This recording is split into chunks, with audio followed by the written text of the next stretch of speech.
जय हिंद दोस्तों, स्वागत है आपका आपके अपने YouTube channel learning point with Abhishek sir पर। दोस्तों, आप सबके लिए Uttarakhand APS, UK triple SC, RSM SSB और SSC के लिए पेड बैच चलाया जा रहा है। तो अगर आप भी कोई भी पेड बैच ज्वाइन करना चाहते हैं तो आप हमें इस नंबर पर संपर्क कर सकते हैं 7393976701। आप हमें इस नंबर पर व्हाट्सएप या टेलीग्राम पर मैसेज कर सकते हैं, बैच की इंफॉर्मेशन ले सकते हैं और बैच से जुड़ सकते हैं। डिक्टेशन शुरू होगी 5 सेकंड बाद।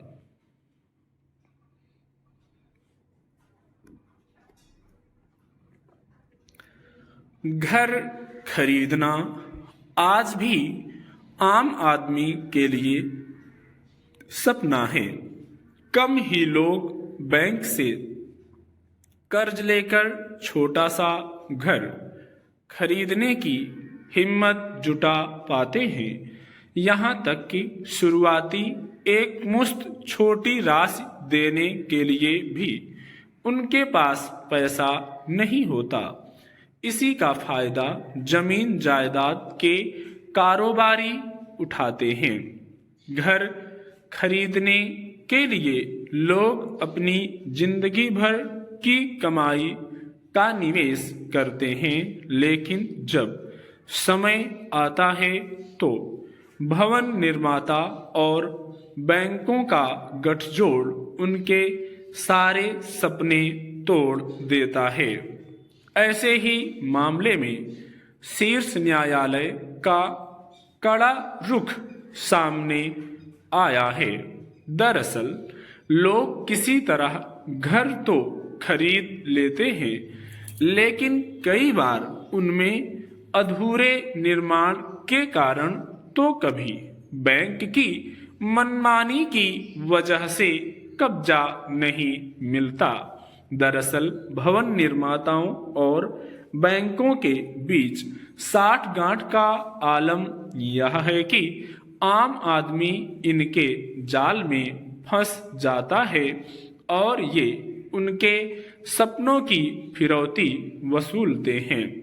कब्जा देने में देरी पर घर खरीदारों की एक याचिका पर शीर्ष अदालत ने यह कहना पड़ा है कि भवन निर्माताओं और बैंकों के बीच गठजोड़ की जांच के लिए विशेष जांच टीम का गठन किया जाना चाहिए।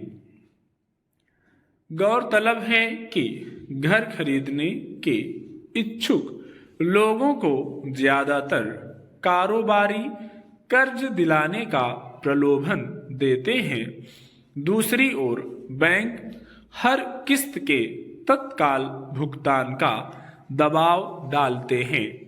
बेतहाशा महंगाई और बेरोजगारी की मार से दबा गरीब इतना पैसा नहीं जोड़ पाता कि वह एक कमरे का भी घर खरीद सके।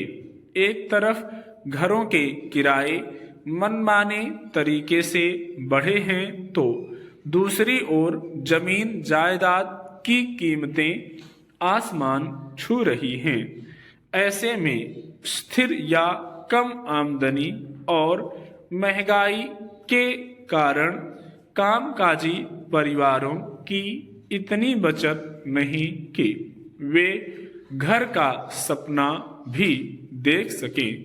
यह स्थिति समूचे देश में है। खास तौर पर राष्ट्रीय राजधानी क्षेत्र में रोजी रोटी के लिए आए लाखों परिवार किराए के घरों में किसी तरह जीवन बसर कर रहे हैं। ऐसे मामलों में CBI को मामला दर्ज करने के लिए इशारा कर शीर्ष अदालत ने जता दिया है कि वह इस मामले में गंभीर है। रिश्ते वही टिकते हैं जहां आपसी सम्मान, समझदारी और समय पर भावनाओं की अभिव्यक्ति होती है। जब तक हम किसी की शिकायतों को सुनते हैं तब तक हमें यह समझना चाहिए कि वे अब भी उम्मीद रख सकते हैं, मगर जब शिकायतें भी खत्म हो जाएं, तो यह संकेत होता है कि अब व्यक्ति का अंतस मौन हो चुका है। उस मौन को तोड़ना कई बार असंभव हो जाता है। इसलिए अगर कोई हमसे शिकायत कर रहा है तो उसे नजरअंदाज नहीं करना चाहिए, बल्कि उसकी भावनाओं को समझने की कोशिश करनी चाहिए। स्टॉप।